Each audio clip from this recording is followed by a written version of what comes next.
Hello, and welcome to another episode of Child Abuse Awareness with Darlene J. Clark.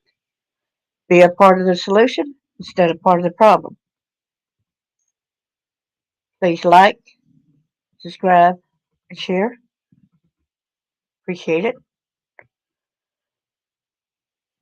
I usually start out with a couple of Bible verses. In Matthew 18, verse 6, "But whoso shall offend one of these little ones which believe in me, it were better for him that a millstone were hanged about his neck, and that he was drowned in the depths of the sea." Need to remember that take heed that ye despise not one of these little ones. For I say unto you, that in heaven their angels do always behold the face of my Father which is in heaven. We need also, it shows right here, fathers, do not embitter your children, so they will become discouraged. We need to learn to do right, seek justice, defend the oppressed, take up the cause of the fatherless, plead the case of the widow. A lot of people in churches today say we need to not mention some of these things because it's not godly. It might not be godly, but we do have to defend. We do have to protect. The Bible states it right there. The Copyright Disclaimer under Section 107 of the Copyright Act of 1976. Allowance is made for fair use for purposes such as criticism, comment, news reporting, scholarship, and research. Fair use is a use permitted by copyright statute that might otherwise be infringing. Nonprofit, educational, or personal use tips the balance in favor of fair use. Hello, and I hope everyone is doing good today. Saying that Mind of Monsters was here earlier. Maybe he'll come back. Maybe he or she'll come back. That thank you for sending Mind over Monsters over here. Said that they lived in Nashville for over 20 years. When she went missing, about 5 minutes from where she ra- they raised her kids, and that's scary. Thank you so much, Chris Gideon, for sharing this. He's on Discord, X, and Facebook Messenger. I appreciate that. And it is scary to live so close to these acts. Thank you so much. Hi, Bucket. Good to see you. Much love to you, too. Hello, Chris. Thanks for coming. It's so good to see y'all. Today, we're going over the case of Tabitha Tuders, missing April the 29th, 2003, in Nashville, Tennessee.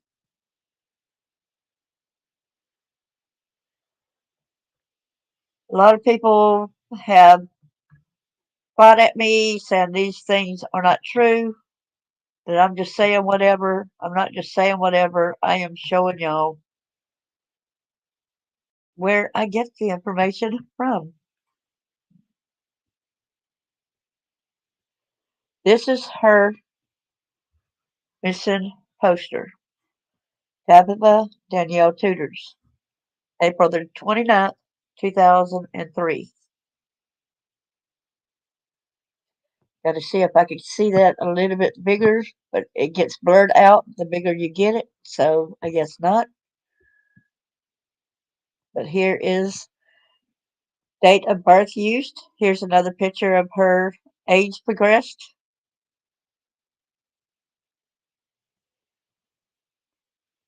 February the 15th, 1990. She was born in Nashville. Sandy blonde hair, blue eyes.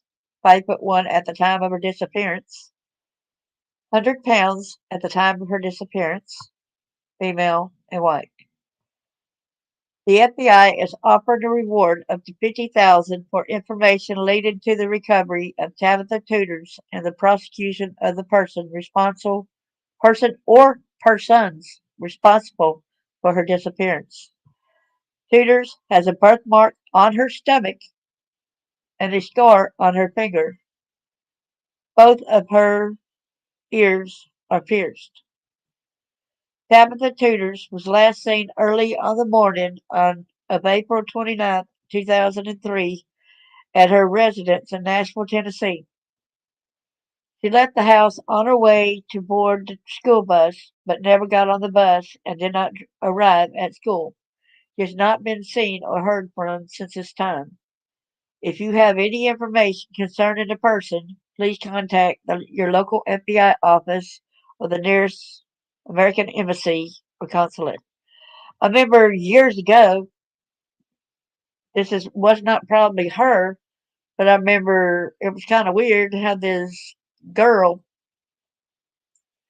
was in a McDonald's line, and I seen a little brown birthmark um, to the right or left of her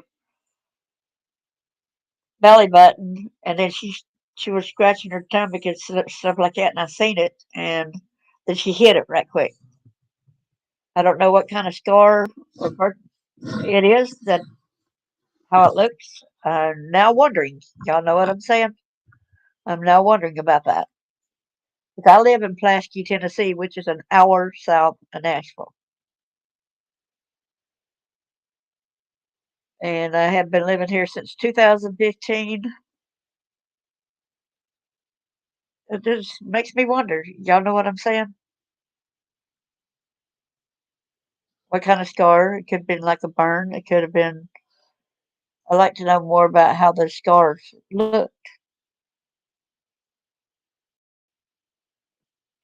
But that looked like a birthmark that I had seen. But it still brings that memory to me now.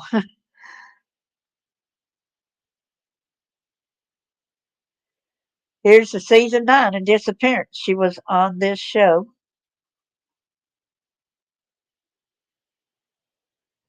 Try to get past these pop-ups right here at the bottom.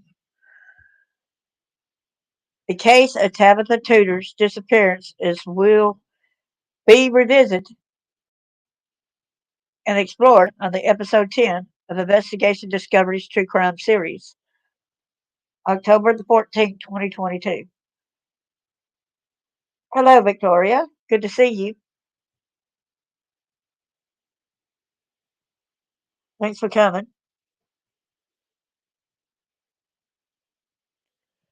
We'd like to go back and try to find that episode if we can sometime.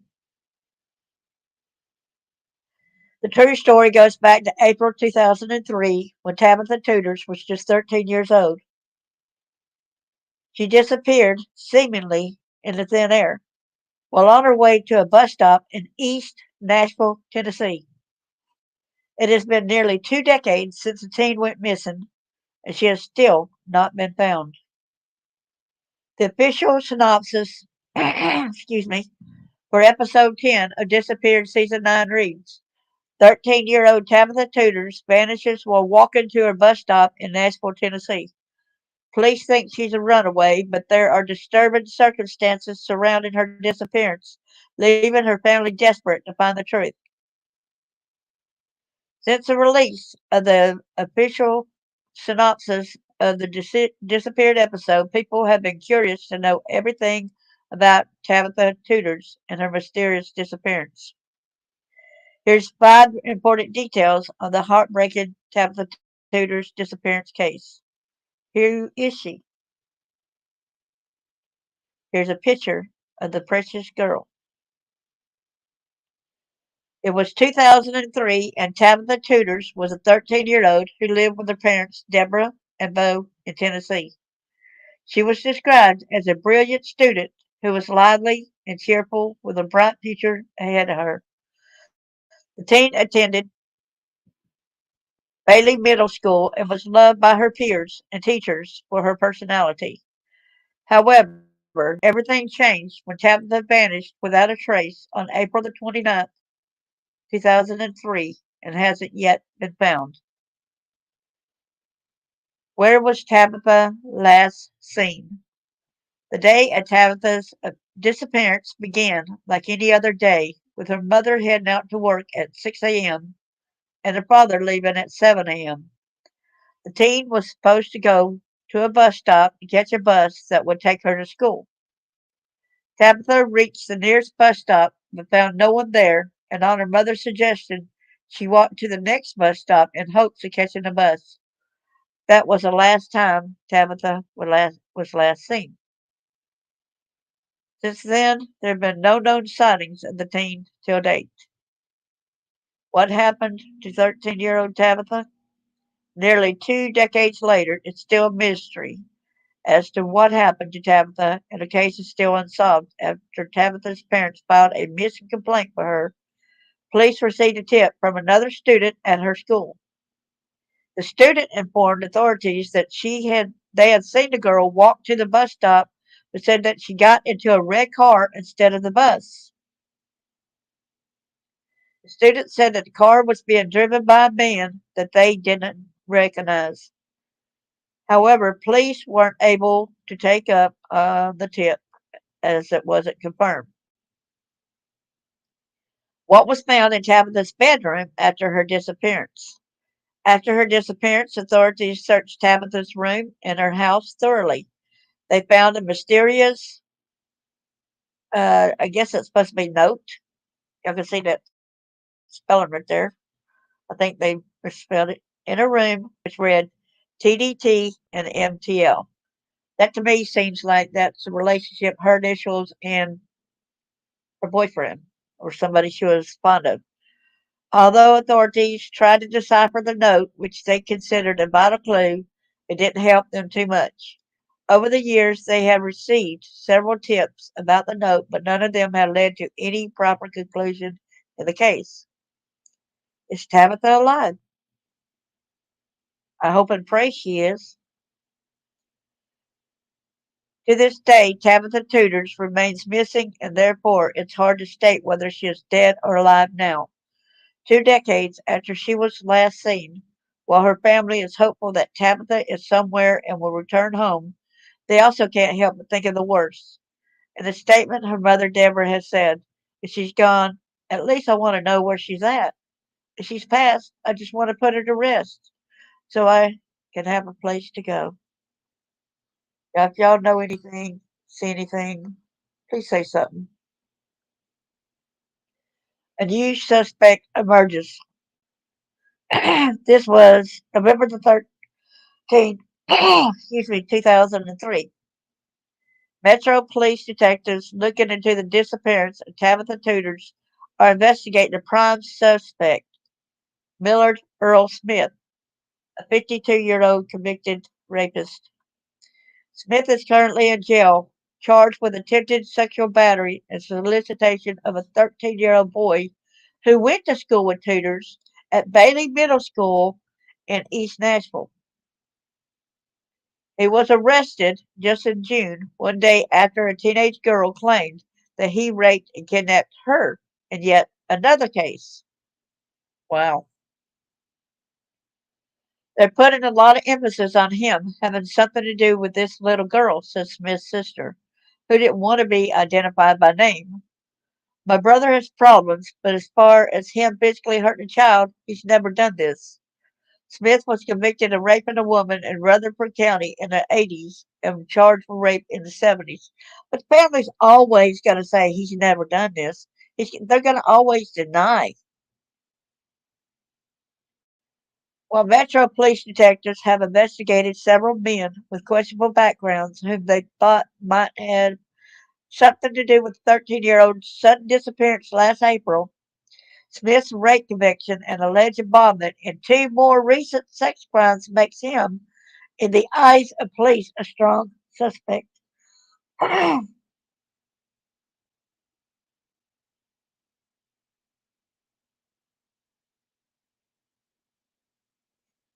On May the 23rd, less than a month after Tudors went missing, Smith allegedly lured a young boy onto his motorcycle after leading the boy to believe that he knew his mother. He picked up the boy outside his East Nashville home, just a few blocks from where Tudors was seen walking to the bus the morning she disappeared. According to Stephanie Machado, the boy's mother, Smith told him that he knew his mother, mentioning that she played pool at Harold's, a bar on Gallatin Road, and that she didn't drink. Well, Machado says that's an accurate description of her. She says she's never met Smith and doesn't recognize him from his picture. Wow. It seems like they stalk some of the people in different places and then goes there and follows them and possibly sees if they got kids, etc. Still, Machado says that she took her son to the bar to watch her play pool a few times. Oh, okay, here we go. And wonders whether that's where he spotted him. If so, Smith must have studied her closely and followed her home to figure out where she and her son lived.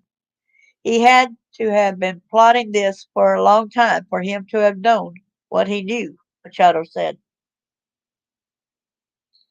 What y'all think of that? Hey there, Jackie. Good to see you too. Thanks for coming there, girl. According to the warrant, Smith took the boy to an abandoned trailer on Heathcote Avenue off Bachelor's Lane.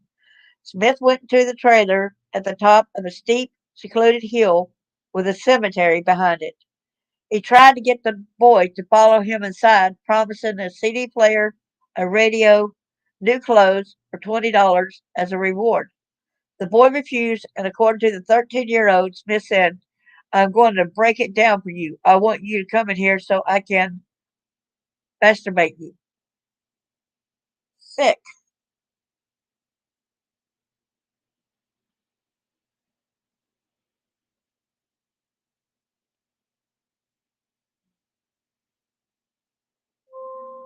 Wow, did y'all see that?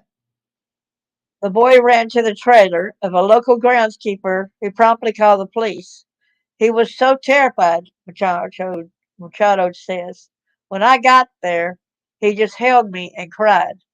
Machado, who notes that her son wouldn't even go outside to play until Smith was arrested, says that she hopes increased public attention on the case will make it more difficult for Smith to get out of jail. In the event that happens, she says her family will move.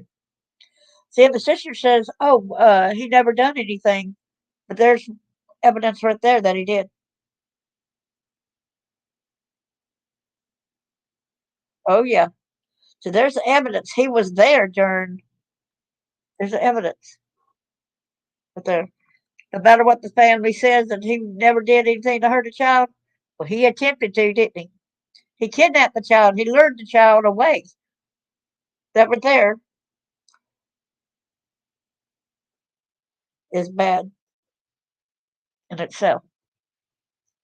Even if he didn't get his way with the child, it's still horrific. He took the child away. That right there is a form of kidnapping.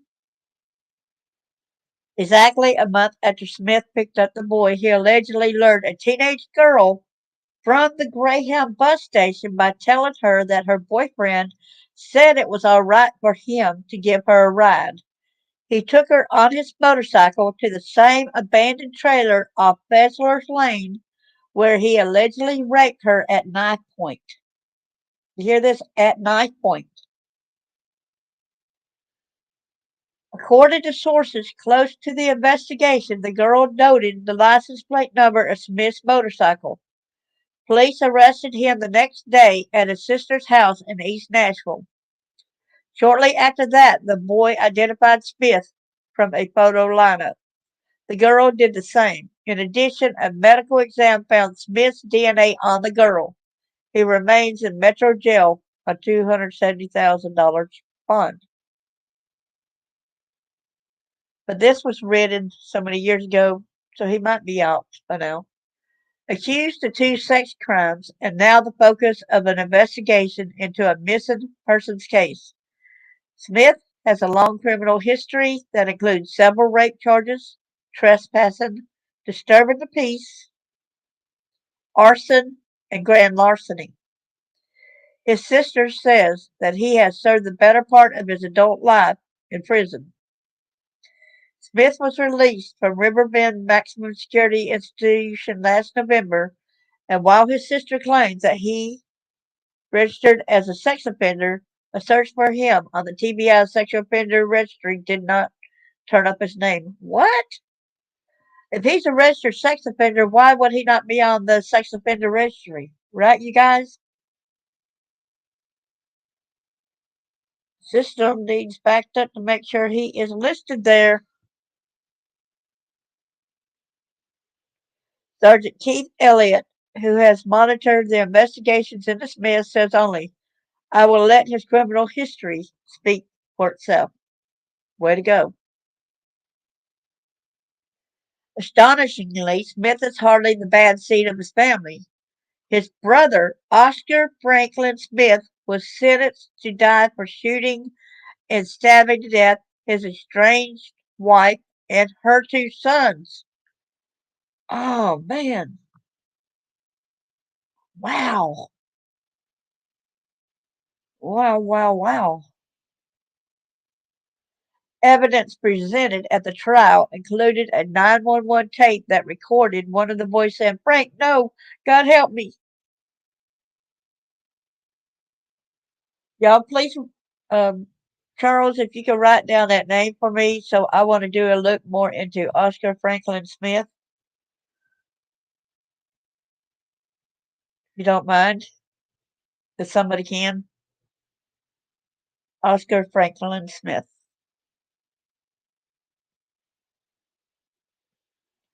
Police detectives confirmed that they have talked to Smith and that he continues to be a person of interest.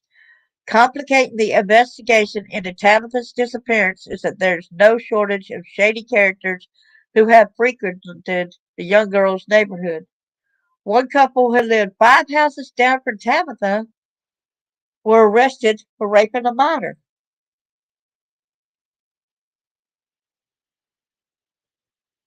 Okay, let me show you that name again. Here, Oscar Franklin Smith. Oscar Franklin Smith.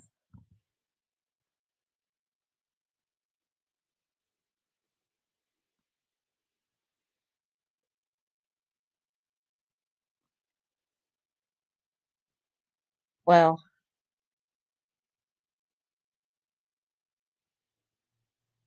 okay. And then there said that characters.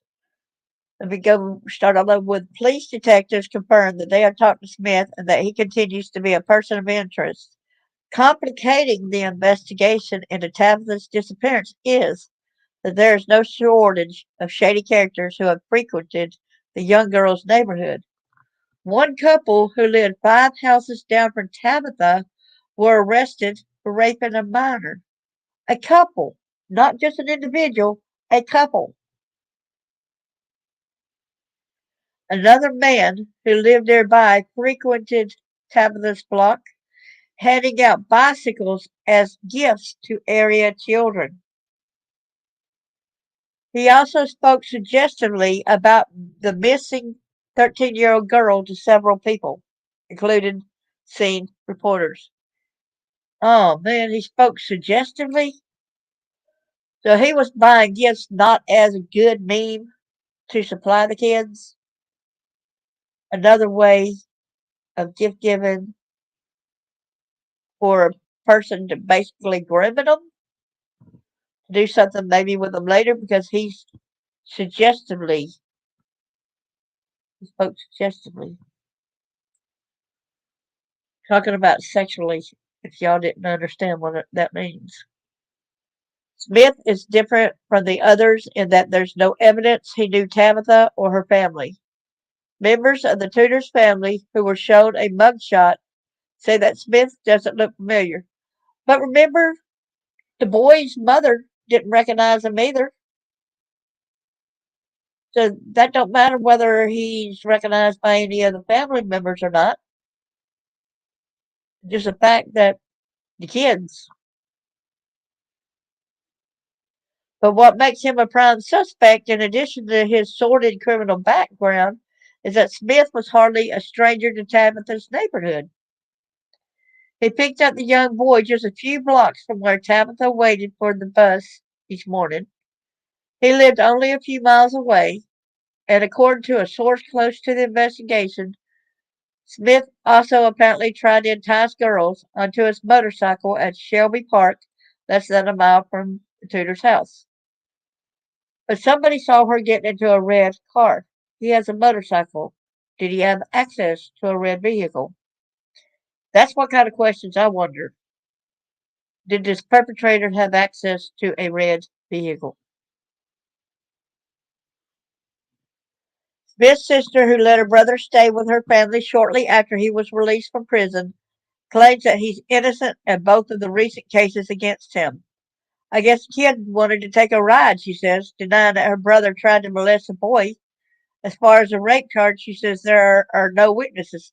Of course, there's not going to be no witnesses. Of course, there's not. You're not doing it in front of other people. But guess what? The DNA on the girl showed it was him, right? That's what we read earlier, right? The DNA showed, proved it was him. But the sister still wants to deny such a thing, that he's responsible for it. He was picked out by both people, the boy and the girl. That's not coincidental. Everything is proof. The sister seems torn by her obvious feelings and loyalty and the fact that her brother has lived a very troubled life. He's never gotten any kind of rehabilitation, she says. We tried to get him some help, but you put someone in an animal atmosphere like that, what do you expect? We expect you to protect. We don't expect you to cover up for your brother. We expect you to go along with and try to solve the case. If a relative or whoever, a close friend, did that, tell on them. Don't stand beside them if they did these heinous acts. They're a danger to other kids. That's what you do. Sorry, y'all, I get unwound about this. The sister says she can't vouch for her brother's whereabouts at 8 a.m. April 29th, when Tabitha Tuders disappeared, he had been working as a mechanic at a small garage her brother and husband operated. He didn't have to sign in, so there's no record of when he arrived that day. She said that he normally arrived at work after 9 a.m. Asked further about what her brother might have been doing that morning. She says that the detectives are aware of our routine, and he was a part of our routine. Well, okay. While continuing to concede that her brother did pick up a 13-year-old boy on his motorcycle, she insists he didn't try to molest the child. How do you know? Were you there? Were you actually there as a witness to know that he didn't try to do it? Were you there? The boy was. How did he end up on a motorcycle? Another thing, that's kidnapping. He gave rides to kids in my neighborhood, she says. He's not a mean, violent person. He's not a vicious person. He may have a bad side. According to police sources, there's an open investigation into whether Smith might have molested other children as well. It needs to be investigated. Hopefully, we need to check more into him as well. See if we can find any other cases where he had been. Millard Earl Smith. That's another name. Please write that down. Millard Earl Smith. So that's another one I need to research further. Okay.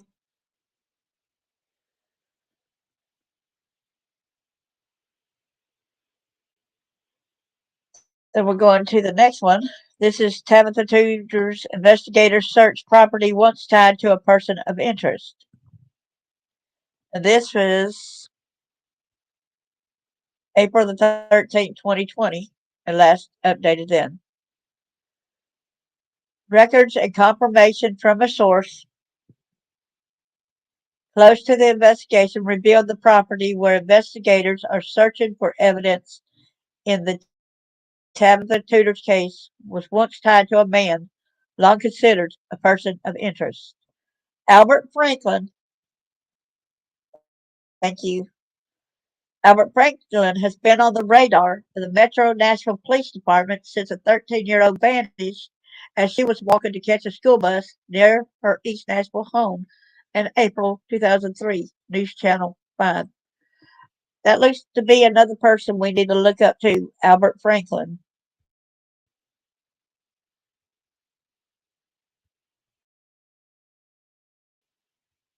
Did I say Albert Franklin?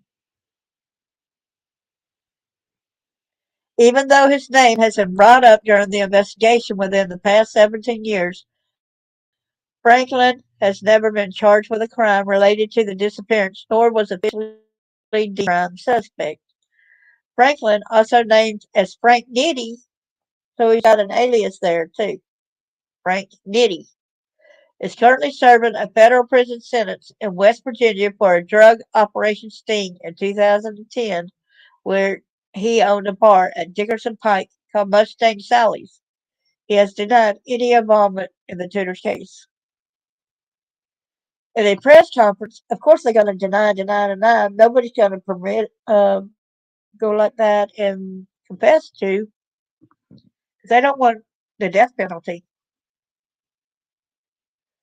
In a press conference on Wednesday, MNPD spokesperson Don Aaron said there was a recent tip that Tudors may have been on the property around the time of her disappearance.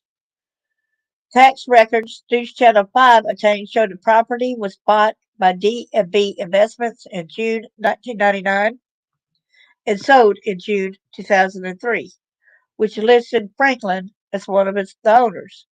It was sold back to the original owners 7 months later. It went through two different owners, one as recent as 2 months ago. B.Y. Peary, a Bruce Peary company in Dixon, said it was his father who first purchased the land in 1999 before his late brother took over and sold it. Crews with the MNPD, FBI, and Urban and Search and Rescue could be seen laying down blue tarps on the property and using boxes to sift through soil on the second day of the search. Investigators not only had a warrant to search the property, but had a second one to look through a 1994 Fleetwood motor home, white in color with green and brown stripes, that has been parked at Bruce Peary Company. The gentleman that owned it passed away years ago, and it's been here longer than I've been here, which is 10 years, Assistant Manager Laurie Hill said. I told the investigators if there's anything I can do, I'll help, but I don't think there's anything there. Hill said detectives were there for only about 10 minutes. She did not want to reveal who last owned the motorhome, but claimed Peary's brother had lent it to Franklin at some point. Records also revealed that he may have also lived in East Nashville in the early 2000s. So here's the search for Tabitha Tudors. And this was August the 12th, 2020. Missing Tabitha Tudors disappeared April 19th. There's her family members and friends continue the search for Tabitha Tudors as they walk to her bus stop on the anniversary of her disappearance. And that's in 2004. That was her left Chelsea Craig 12 friend and Rose Evans 14 with the Sean Hornbeck Foundation carry the poster. Picture Tudor family photograph of Tabitha Tudor's right and best friend Chelsea Craig celebrating a birthday together. Tabitha's birthday was February the 15th and Chelsea's is February the 19th. Okay, so that was a Tudor family photograph of Tabitha Tudor's left and best friend Chelsea Craig right celebrating a birthday together. Tabitha's sister Jamie is on the far right.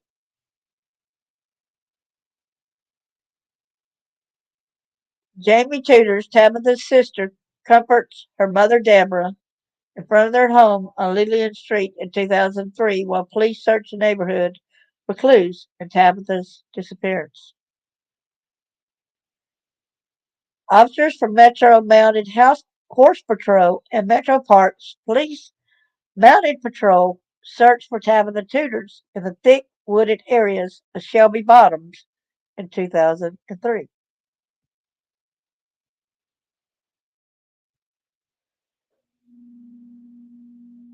East Nashville resident Ella Rhea, pictured in 2003, and sons from left back Joshua 10, Randy 6, with dog Gizmo, and friend Justin Owen 8.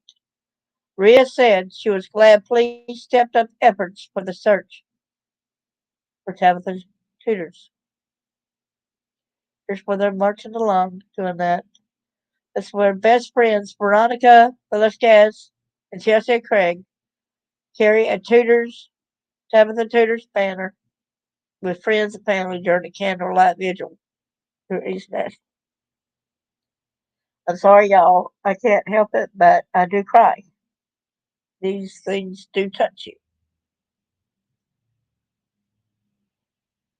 Charles Jones, who is the founder of Project Safe Child, is helping man the command center in May 2003 to search a 13-year-old Tabitha Tuders who's been missing in Nashville. Thank you so much, sir.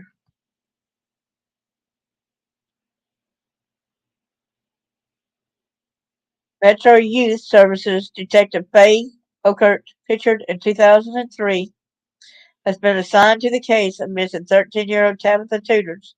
She sits with stacks of binders filled with information about the missing girl's case. Look at all that information, y'all. You see? Look at all this information that she got. All these binders.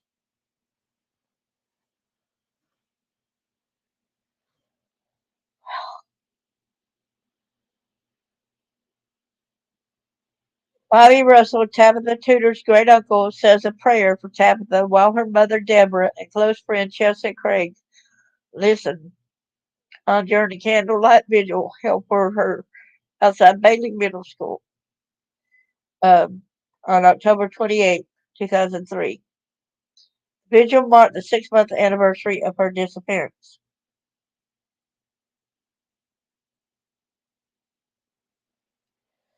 Kevin Lee Tudors and Mother Deborah Tudors hold on to each other during a candlelight vigil for Tabitha Tudors in May 2003. Deborah and Bo Tudors comfort each other on the bed of their missing daughter, Tabitha, as her grandson Preston sleeps in 2003.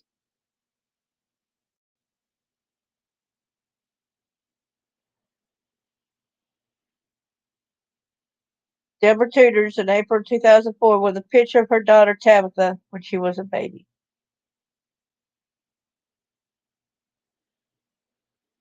Please, we love you. Don't forget me. Oh. Signs in the Room, a missing child, Tabitha Tudors, December 2004.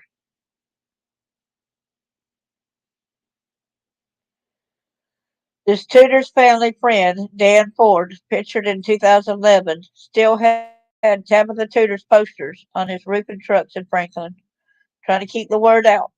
Thank you, sir. Thank you, thank you, thank you. You're a good friend of the family.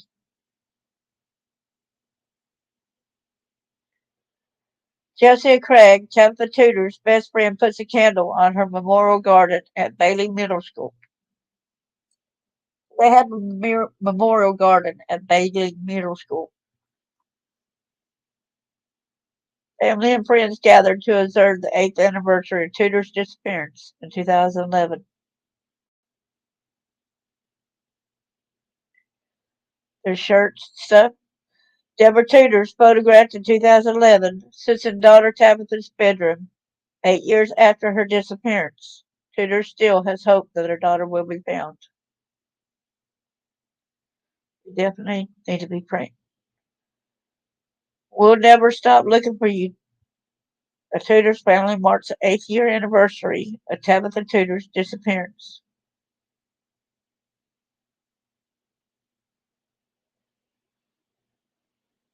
Tudor's family from left, brother Kevin, mother Deborah, Father Bo and Sister Jamie, with daughter Brianna Dotson, wipe away tears during the 2003 candlelight vigil in East Nashville. There's a spokesman, Don Aaron, speaks during a press conference explaining how the FBI is offering up to $25,000 reward for information in the Tabitha Tuders case at the corner of 14th and Boscobel in East Nashville Friday morning, April 30th, 2010.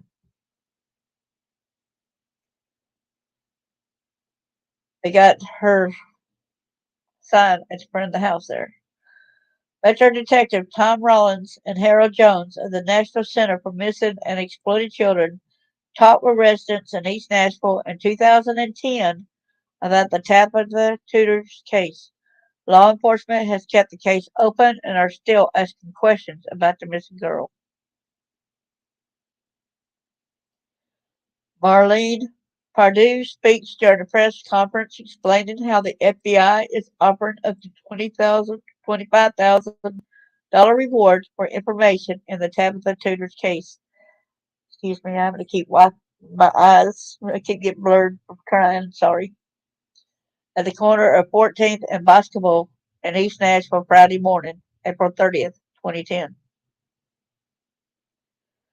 Marlene Pardue listens as Assistant Special Agent and Charles Keith Moses speaks during a press conference explaining how the FBI is offering up to $25,000 reward for information in the Tabitha Tudors case at the corner of 14th and Basketball.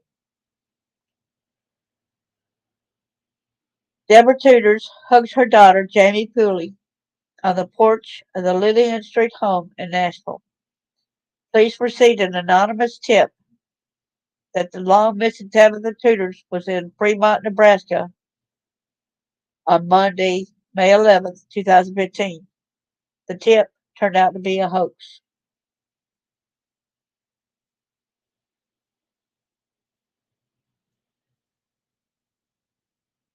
Thank y'all for the prayers. I want y'all to also give a lot of hearts for the family, for all these good hearts pulling her up. Here's Missing Tabitha Tudors, missing from Nashville, Tennessee, endangered missing abduction. The age at the time was 13 years old. Age in 2015, 25. So she will be 34-year-old today. Height at the time of disappearance was 4'9" to 5'1". Weight at the time was 90 to 100 pounds. Sandy blonde hair, blue eyes, pierced ears. Birthmark on her stomach. Y'all hear me say that about a birthmark? Earlier it said scar, right?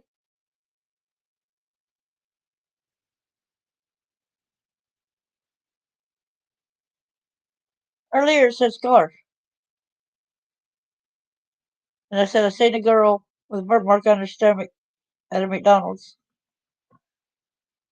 2015. Paid more attention to that birthmark because I raised her shirt up. I glanced up. Don't remember how she looked too much. So. Fair, freckled complexion was last seen wearing a light blue shirt, mud brand jeans, and Reebok sneakers. Wouldn't that be crazy if that had been her that I saw? Wouldn't that have been crazy? Just note that it's just an hour away.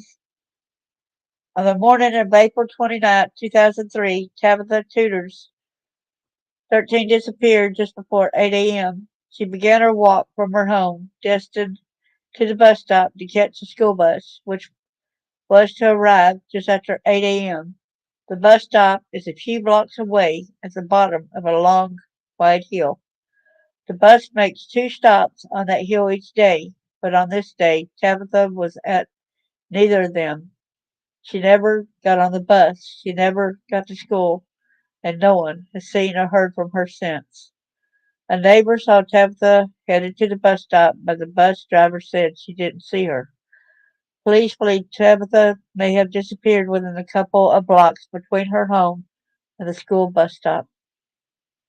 If you have any information on the disappearance of Tabitha Tuders, please call Crime Stoppers at 615-74 Crime or the Nashville Metro Police Department 615-862-8600, which also the FBI, they're involved as well.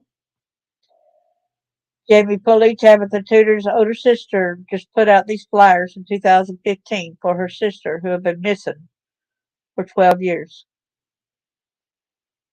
There's Boscombe Street and 16th Street. Tabitha Tudors went missing at this street when she met school bus for school in April 2003. She was never seen again. I wonder how it looked back, with this right here, this house or whatever. I wonder how that property looked in 2003. This is 2015. I wondered how the house per se looked, who lived there, etc.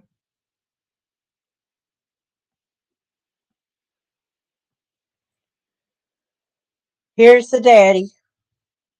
Lots of hearts for this family. He's grieving his daughter. Bo Tudor sits on the front porch of the family home. Tudor says he has never given up hope that his daughter will be found. Police received an anonymous tip that the long missing Tabitha Tudors was in Fremont, Nebraska on Monday, May 11, 2015. The tip turned out to be a hoax. Somebody's trying to throw him off and make him seem like she is in another place, I guess. Or maybe there's another person. I had seen a couple stories where they said two different accounts where two different people thought she was, and I think it might have been Nebraska. I guess it turned out it wasn't like a hoax, it was just somebody else. I wouldn't call that a hoax, though. If it's somebody that looked like her, it's best to be safe than sorry. This is her home in Nashville, 2015. I guess that's all on that page. Tennessee Missing, a look at age progressed photos of Tabitha Tudors. A cold case, and this was 2022. Okay, so this is newer. A cold case known on a national level remains unsolved today. The disappearance of Tabitha Tudors rocked the country in 2003. Nearly 20 years later, the FBI is asking you to take a renewed look at age progression pictures. Tennessee man, okay. So there's age 17, age 24, age 13, age 29, and age 32. If y'all can, this is at WKRN.com. Um, I could drop the link down in the thing so that other people, I'm sure there's other sites that's got the age progressed pictures as well. But I'm going to still drop the link down here.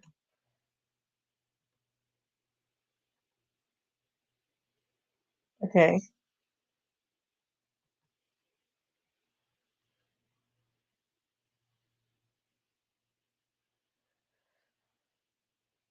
A lot of women in our area look like that.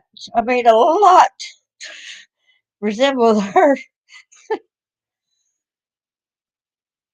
Andrew Matthew Foster, assistant special agent in charge, said she was on her way to the school bus stop like any other day and never made it onto the bus. Everyone's been looking for her ever since. While this is the case the FBI has worked for 19 years leads to solving, it has become limited. I wish that every single day we had tips coming in on this case. We need more, said Foster. We would work every single one that we get. We do work every single one we get. But see, today, if it would have been today, there's more people that's got cameras and stuff on the from the homes. But back then, you didn't. Age progressed photos depict that what Tudors may have looked like at age 19 and again at age 29. Today, Tudors would have been 32, which would have been 34 now. The greatest thing we could do was bring home their loved ones safely. Foster continued, if we can't do that, we want to bring closure to the family and let them know the search is over. Tudors has a birthmark on her stomach and a scar on her finger. I know that we got a little place here in town called God's Storehouse. And this lady went into God's Storehouse and had told the guy that she had been trafficked, right? And he gave her the copy of my book, and it's got my phone number in it. But she said she would contact me. Then all of a sudden, she left and she's never been seen again.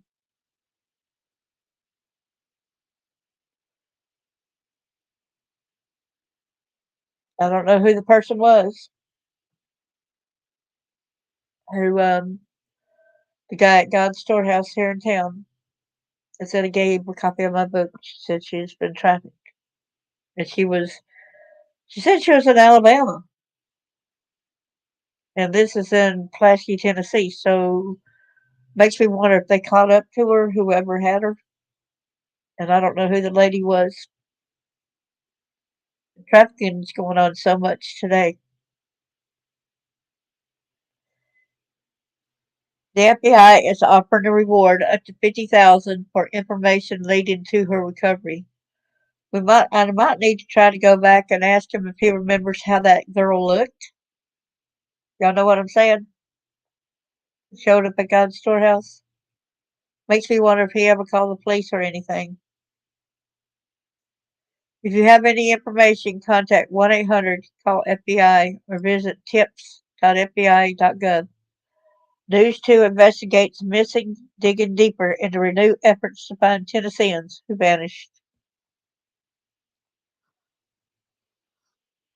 All these things are that this story is bringing up that I didn't even think about. You know what I'm saying? Are just things in my area that's been going on too, and makes you wonder if there's any ties with her. Can't help it. East Nashville family searching for answers 20 years after Tabitha Tudor's disappearance. On April 29, 2003, there we go. We're going over and over because there might be a little bit more information that we might have missed earlier. 13-year-old girl named Tabitha Tuders went missing while making her way to an East Nashville bus stop. 20 years later, her parents are marking a milestone they hoped never to see. It's heartache to not know where your child's at for all these years and then still don't know nothing after 20 years. It's hard, Tabitha's mother, Deborah Tudor, stated. I see that August 2020, Metro Police FBI conclude search of Pigpen on Hickman County property. Say no evidence of Tabitha Tudor. So y'all see that there too. So I'm glad I looked here because I would have never seen that article. There's no evidence of Tabitha Tudor's.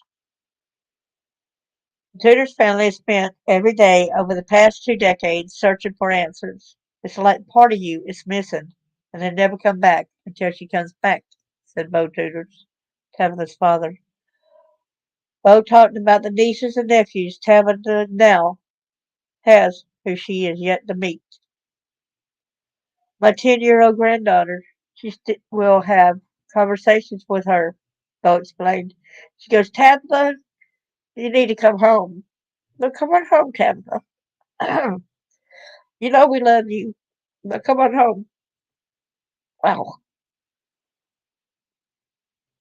Excuse me.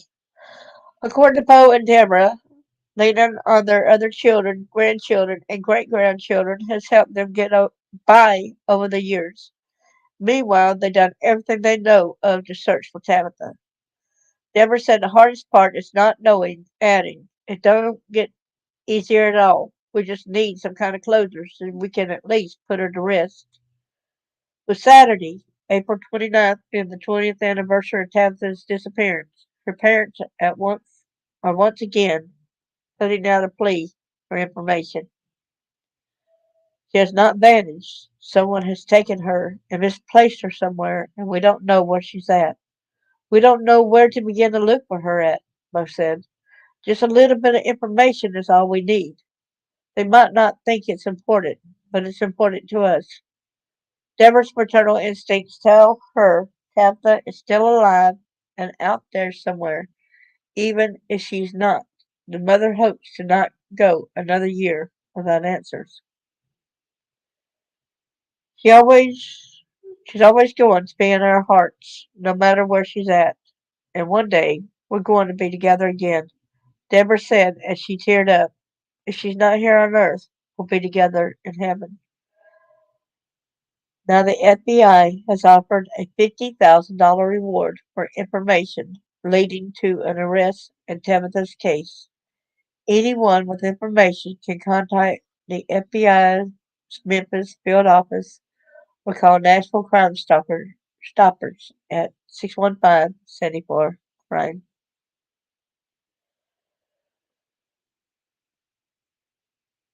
This is a hard story to tell. It's always hard and it's always difficult. Thanks for the hearts that y'all have given. Appreciate y'all. Lots of love. Please see something, say something, get the word out. Please continue to be hyper vigilant. Say God bless y'all. And thank you so much as well. I appreciate y'all and love y'all. God bless y'all. Thank you.